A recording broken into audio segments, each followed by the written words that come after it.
আমার নাম সঞ্জু। আমি মুম্বাই শহরের একটা পুরনো পাড়ায় থাকি। এখন আমার বয়স ২২ বছর। কিন্তু এই গল্পটা তখনকার, যখন আমি মাত্র ১২ বছরের ছিলাম। আমাদের বাড়ির পিছনে আঙ্কেল আর তার স্ত্রী রাগিনী আন্টি থাকতেন। আঙ্কেল বয়সে অনেক বড় ছিলেন, কিন্তু আন্টি যেন কোনো সিনেমার নায়িকা।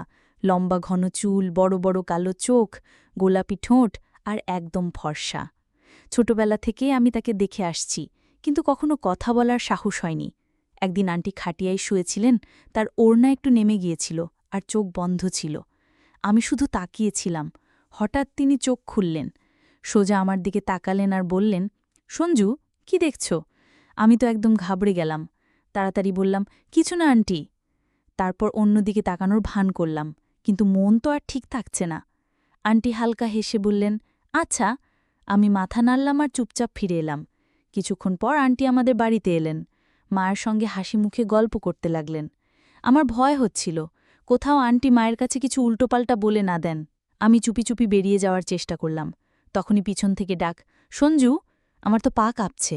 ভয়ে ভয়ে ঘুরে বললাম, জি আন্টি। আন্টি আবার হালকা হেসে বললেন, বাজারে যাচ্ছ? আমার জন্য কিছু জিনিস নিয়ে এসো। মাও মাঝখান থেকে বলে উঠলেন, হ্যাঁ বাবা, নিয়ে এসো। আমার আর কোনো উপায় ছিল না। মাথা নাড়লাম। আন্টি একটা কাগজে লেখা লিস্ট আর টাকা দিলেন। যাওয়ার সময় বললেন, জিনিস নিয়ে আমার বাড়িতেই চলে এসো। কথাটা আমার কেমন যেন লাগল, তবু কিছু না বলে চলে গেলাম। বাজার থেকে জিনিস কিনে ফিরলাম। মা বললেন, আন্টি তার বাড়ি চলে গেছে। ভাবলাম ঠিক আছে, দিয়েই আসি। তার বাড়ির দরজা হালকা খোলা ছিল। ভিতরে উকি দিয়ে ডাকলাম। আন্টির গলা ভেসে এলো, আয় ভিতরে আয় সঞ্জু। আমি গেলাম। তিনি আমার দিকে তাকিয়ে মুচকি হাসলেন। বললেন, বাহ, তুমি তো তাড়াতাড়ি চলে এলে। আমি জিনিস দিয়ে চলে যাচ্ছিলাম, তখনই তিনি ডাকলেন, সঞ্জু, একটা কথা জিজ্ঞেস করি? আমি বললাম, হ্যাঁ জিজ্ঞেস করুন। তিনি মাথা নিচু করে হালকা হেসে বললেন, তোমার কোনো গার্লফ্রেন্ড আছে? আমি তড়িঘড়ি বললাম, না আন্টি। তার চোখে একটা অদ্ভুত চমক দেখলাম। আমি জিজ্ঞেস করলাম, কি হলো আন্টি? তিনি বললেন, এমনি জিজ্ঞেস করলাম। তারপর চুল ঠিক করে মুচকি হাসলেন। আমার মাথা ঘুরে গেল। এই প্রশ্ন, এই হাসি, কি চলছে? আমি আর কিছু না বলে সেখান থেকে প্রায় দৌড়ে বেরিয়ে এলাম। সেই রাতে আমার ঘুম হল না। আন্টি কেন এমন প্রশ্ন করলেন? এরপর আন্টি আমাদের বাড়িতে এলেন। বললেন, দিদি, একটু দুধ পাওয়া যাবে? মা বললেন, এখন গ্যাসে রেখেছি, একটু পর নিয়ে যেও। আন্টি বললেন, ঠিক আছে দিদি। তিনি চলে গেলেন। তখনই মা ডাকলেন, সঞ্জু। আমি বেরিয়ে এলাম। মা বললেন, রান্নাঘর থেকে দুধ নিয়ে আন্টির বাড়ি দিয়ে আয়। আমার হাত পা ঠান্ডা হয়ে গেল। আবার আন্টির বাড়ি যাওয়া মানে তার প্রশ্ন আর হাসির মুখোমুখি হওয়া। মাকে না করতে পারলাম না। দুধ নিয়ে ধীর পায়ে তার বাড়ির দিকে গেলাম। দরজা আবার হালকা খোলা। ভিতরে উকি দিয়ে ডাকলাম, আন্টির মিষ্টি গলা, আয় সঞ্জু। ভিতরে গেলাম। তিনি রান্নাঘরে দাঁড়িয়ে আমাকে দেখে হাসলেন। বললেন, এত দেরি করলে? আমি দুধের বাটি দিয়ে বললাম, মা একটা কাজ দিয়েছিল তাই। তিনি বাটি নিয়ে বললেন, আচ্ছা শোনো। আমি তড়িঘড়ি বললাম, জি আন্টি। তিনি হালকা হেসে বললেন, তোমার সত্যি কোনো গার্লফ্রেন্ড নেই? আমি মাথা নাড়লাম, না। তিনি কয়েক সেকেন্ড আমার দিকে তাকিয়ে রইলেন। তারপর ধীরে ধীরে বললেন, আচ্ছা, কাউকে পছন্দ করো? আমার মনে হলো প্রশ্নের বৃষ্টি হচ্ছে। মাথা নিচু করে বললাম, না, এমন কিছু নেই। তিনি একটা হালকা নিঃশ্বাস ফেলে আমার দিকে ঝুঁকে বললেন, তাহলে একটা গোপন কথা বলো। আমি একটু ঘাবড়ে গিয়ে বললাম, কি কথা আন্টি? তিনি আমার চোখে চোখ রেখে ধীরে বললেন, যাকে পছন্দ করা হয় তাকে কখনো বলতে হয় না, সামনের মানুষ নিজেই বুঝে নেয়। আমার বুকটা ধাস করতে লাগল। এটা কি হচ্ছে? আন্টি দুধ গ্যাসে রেখে মুচকি হেসে বললেন, যাও মাকে বলে দিও, দুধ রেখে দিয়েছি। আমি কিছু না বলে তাড়াতাড়ি বেরিয়ে এলাম। সেই রাতেও ঘুম হল না। আন্টি কি মজা করছিলেন না অন্য কিছু? আমি এপাশ ওপাশ করছি, হঠাৎ ফোনে একটা মেসেজ এলো, অচেনা চেনা নম্বর। ঘুমিয়ে গেলে সঞ্জু? আমার গায়ে কাঁটা দিল। এত রাতে কে? কাঁপা হাতে লিখলাম, কে? কয়েক সেকেন্ড কোনো উত্তর নেই। তারপর আরেকটা মেসেজ, চিনে নাও। আমার মাথা ঘুরছে। কে হতে পারে? বন্ধুরা মজা করছে, কিন্তু এ নম্বর তো চেনা নাই। একটু ভেবে সাহস করে লিখলাম, আন্টি।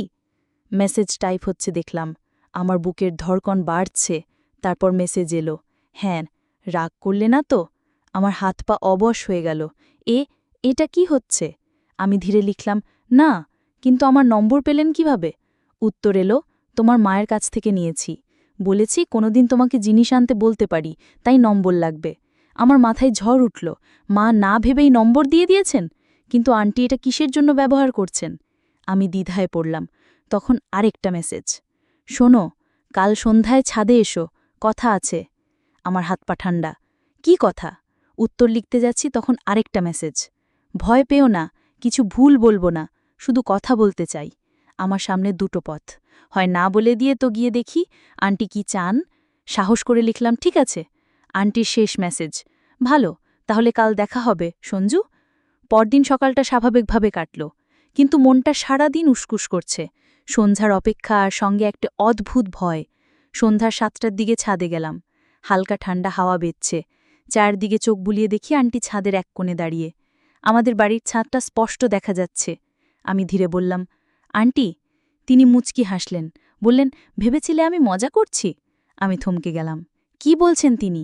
কয়েক পা এগিয়ে এলেন। তার চুল হাওয়ায় উঠছে, চোখে একটা অন্যরকম ঝিলিক। হঠাৎ বললেন, কাউকে কখনো ভালোবেসেছ? আমার বুক ধক করে উঠল। এই কেমন প্রশ্ন? আমি একটু হেসে বললাম, না। আমার ভিতরে ঝড় উঠল। আন্টি কি আমার জন্য কিছু ভাবছেন? আমি সাহস করে বললাম, আপনি এসব কেন জিজ্ঞাসা করছেন? তিনি একটু চুপ করে রইলেন, তারপর ঢিলে বললেন, কখনো কখনো কারো সঙ্গে কথা বলতে ভালো লাগে। যদি সে তোমাকে বোঝে তাহলে আরও বেশি। আমি কিছু বলতে যাচ্ছিলাম, তিনি মাথা নেড়ে বললেন, কিছু সম্পর্ক বলা হয় না, আর কিছু কথা শুধু অনুভব করার জন্য, বলার জন্য নয়। তার এই কথা আমার মাথায় ঘুরতে লাগল। এটা কি বন্ধুত্বের কথা নাকি অন্য কিছু? তিনি একটা লম্বা নিঃশ্বাস ফেলে বললেন, যাও, মা খুঁজবে। আমি মাথা নাড়লাম আর ফিরে এলাম, কিন্তু ভিতরে একটা হলচল শুরু হয়ে গেছে। যা হচ্ছে তা কি শেষ হবে নাকি চলবে? সেই রাতেও আবার বেঁচে নি। আন্টির কথাগুলো মাথায় ঘুরছে। কিছু সম্পর্ক বলা হয় না। আমি কি বেশি ভাবছি, নাকি আন্টি সত্যি কিছু বলতে চান যা সরাসরি বলতে পারছেন না? পরদিন সকালেও মনটা উদাস। দুপুর পর্যন্ত আন্টিকে দেখলাম না। সন্ধ্যায় আমি বাড়ির বাইরে দাঁড়ি, হঠাৎ পিছন থেকে ডাক, সঞ্জু। ঘুরে দেখি আন্টি মুচকি হাসছেন। বললেন, বাজারে যাচ্ছ? আমি বললাম, হ্যাঁ, কিছু জিনিস আনতে হবে। তিনি পার্স থেকে 200 টাকার নোট বের করে দিলেন। বললেন, আমার জন্য কিছু জিনিস নিয়ে এসো। আমি চুপচাপ নোট নিলাম, কিন্তু এবার তিনি যাওয়ার সময় ধীরে বললেন, শুধু জিনিস নয়, সন্ধ্যায় ছাদে এসো, কথা আছে। আমার বেচেনি আরও বেড়ে গেল। তাড়াতাড়ি বাজার থেকে জিনিস নিয়ে তার বাড়ি দিয়ে এলাম। মা ভাবলেন আমি শুধু জিনিস দিয়ে এসেছি। সুযোগ পেয়েই ছাদে গেলাম। আন্টি আগে থেকেই দাঁড়িয়ে বললেন, ভালো করলে এসেছ। আমি ধীরে বললাম, কি কথা ছিল আন্টি? তিনি রেলিংয়ে হাত রেখে বললেন, কখনো মনে হয় যে কেউ তোমাকে বোঝে? কিছু না বলেও আমি বুঝতে পারলাম না কি উত্তর দেব। তিনি বলে চললেন, তার সঙ্গে কথা বলতে ভালো লাগে। আমার বুকের ধড়কন বেড়ে গেল। এটা কি বলছেন? আমি কিছু বলার আগেই তিনি বললেন, ভয় পেও না, আমি তোমাকে ভুল পথে নিয়ে যাচ্ছি না। আমি মাথা নাড়লাম।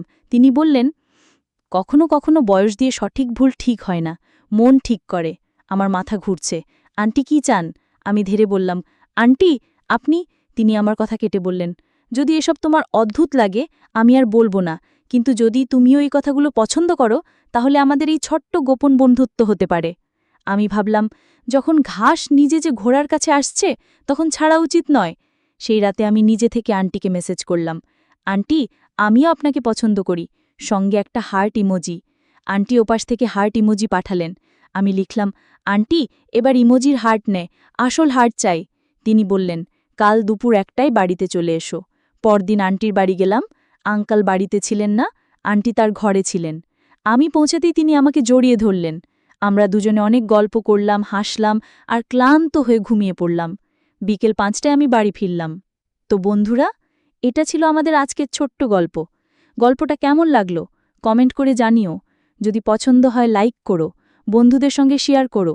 এরকম আরও মজার গল্পের জন্য আমাদের চ্যানেল সাবস্ক্রাইব করো আর বেল আইকনটা টিপতে ভুলো না, যাতে কোনো গল্প মিস না হয়।